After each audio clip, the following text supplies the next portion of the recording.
तो good morning students, human resource management के आज के इस ई लेक्चर के सेशन में आप सब बच्चों का स्वागत है।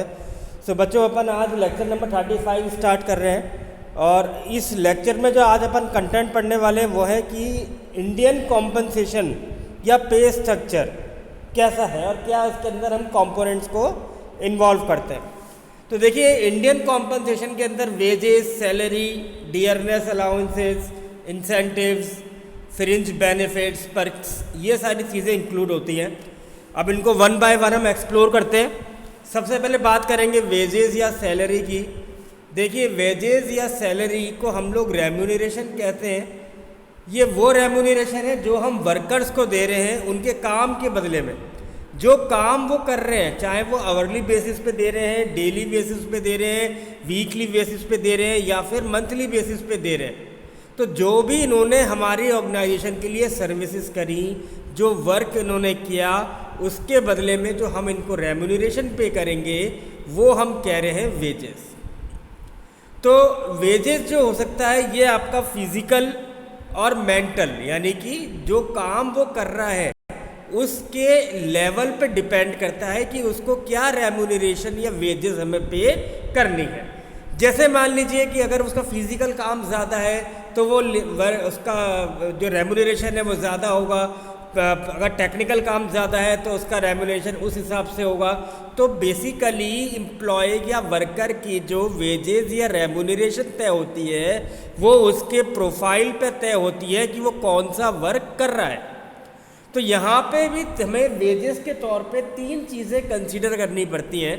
पहली होती है हमारी मिनिमम वेजेस, फेयर वेजेस और लिविंग वेजेस।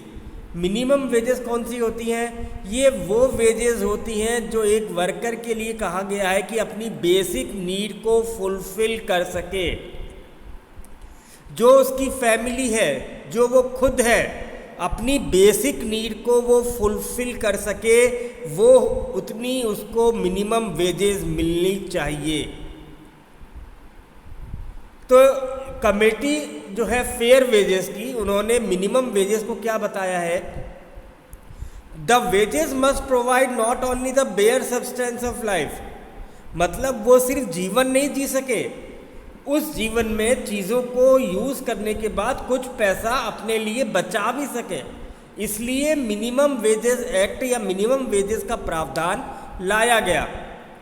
तो मिनिमम वेजेस के अंदर ये भी कहा गया है कि बेसिक नीड को फुलफिल करने के बाद उसके बच्चों को अच्छी एजुकेशन मिल सके, मेडिकल सुविधाएं उसको मिल सके और अदर एमिनिटीज़ का भी इसको फ़ायदा मिलना चाहिए। फिर आता है फेयर वेजेस। इस कमेटी के अनुसार फेयर वेजेस का मतलब है कि मिनिमम वेजेस से कुछ ज़्यादा। तो ये मिनिमम वेजेस और उस इंडस्ट्री की जो कैपेसिटी है पे करने की, उसके आपस में सहमति पे या यूँ कह सकते हैं आपसी सहमति पे या अंडरस्टैंडिंग पे हम डिसाइड कर सकते हैं कि फेयर वेजेस क्या होने चाहिए। तो अगर मिनिमम वेजेस कम है तो फेयर वेजेस मिनिमम वेजेस से अपर लिमिट होनी चाहिए। तो फेयर वेजेस के लिए कौन कौन से फैक्टर्स होते हैं? जैसे आपकी लेबर की प्रोडक्टिविटी, जो आसपास की लोकेलिटी है या इंडस्ट्रीज़ है वो अपनी लेबर को क्या फेयर वेजेस दे रही हैं, नेशनल इनकम लेवल पे क्या नेशनल लेवल इनकम पे क्या वेजेस डिसाइड हुई हैं, इंडस्ट्री की आपकी जो कंपनी है जिस इंडस्ट्री से रिलेट करती है कंट्री के अंदर उस इंडस्ट्री की क्या पोजीशन है, ये सारी बातें भी आपकी फेयर वेजेस को डिसाइड करने में मदद करती हैं। फिर तीसरा कंसेप्ट आता है लिविंग वेजेस का। ये वो वेजेस होती है जो कि आपकी कंफर्ट ऑफ लाइफ से रिलेट करती है। फिर बता रहा हूँ, कंफर्ट ऑफ लाइफ से रिलेट कर रही है तो ये आपको कुछ एमिनिटीज़ देने के अलावा वर्कर्स के वेलबींग यानी उनके वेलफेयर के लिए भी कुछ एक्टिविटीज़ काम में आनी चाहिए।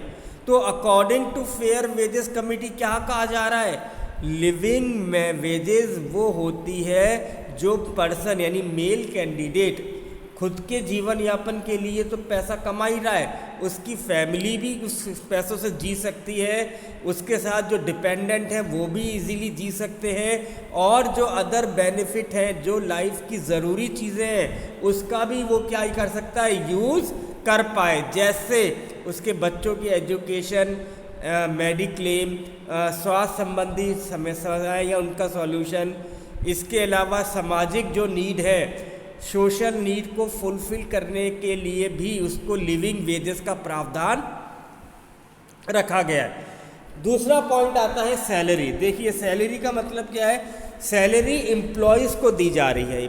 सैलरी का जो टर्म है ये आपके वाइट कॉलर जॉब करने वाले एम्प्लॉयज़ के लिए ध्यान में रखा गया है। तो सैलरी जो होती है on the basis of time bound होती है और मंथ के एंड में ही आपको मिलती है। तो इसके अंदर कुछ चीज़ें आ जाती हैं, जैसे आपकी टेक होम सैलरी, आप कितना सैलरी ले जा रहे हो।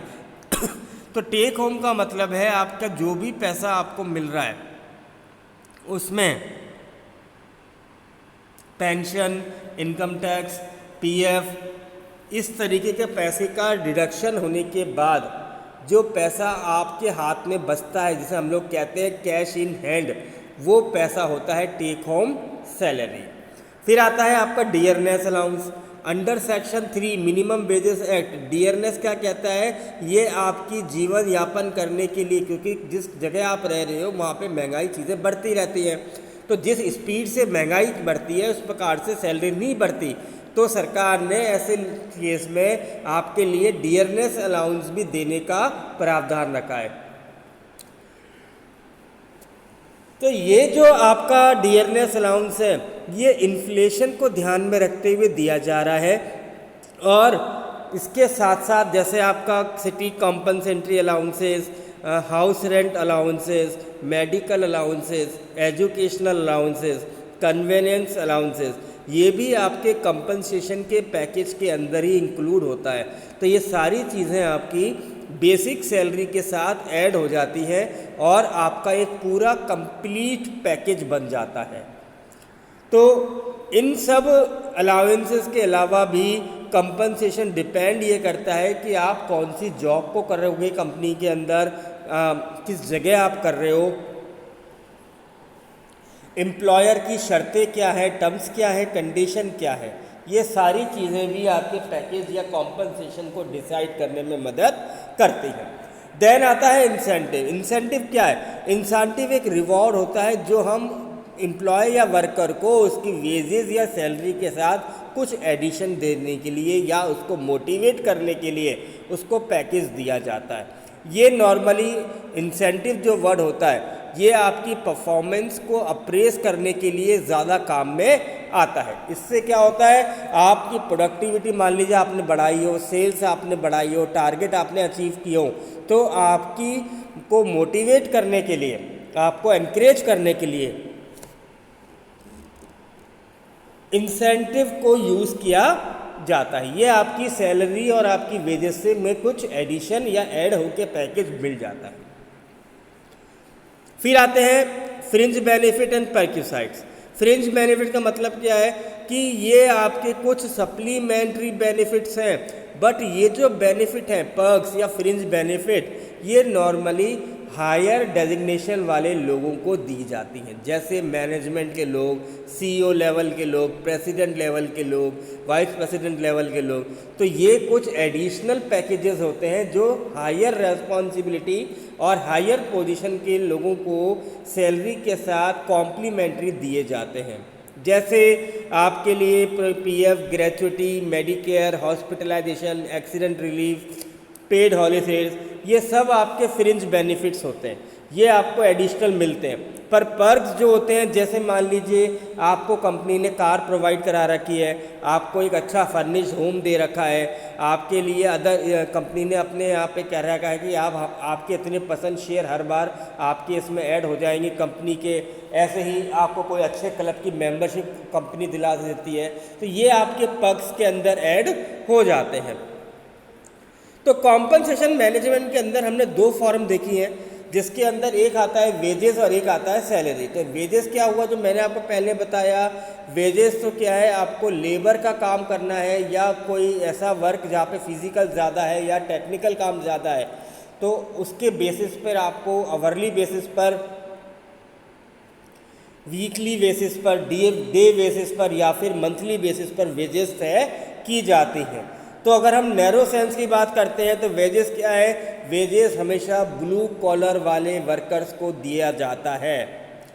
और तो हमने क्या कहा है कि वेजेस को हमने यहाँ पे रेम्यूनरेशन माना है, ब्लू कॉलर वाले लोगों को दिया जा रहा है। ये इसमें पेमेंट जो दिया जा रहा है वो लेबर को भी काउंट कर रहे हैं और hourly, day, weekly, monthly basis पे भी इसका पेमेंट होगा। और यदि हम सैलरी की बात करते हैं तो सैलरी क्या है, सैलरी जो होती है ये पीरियोडिक होती है, इसमें फिक्स्ड अमाउंट दिया जाता है। नॉर्मली ऑफिशियल्स या प्रोफेशनल पर्सनस को जब रिक्रूट किया जाता है तो उनको सैलरी ऑफर की जाती है। सैलरी जो होती है वो मंथ के एंड के लिए तय की जाती है।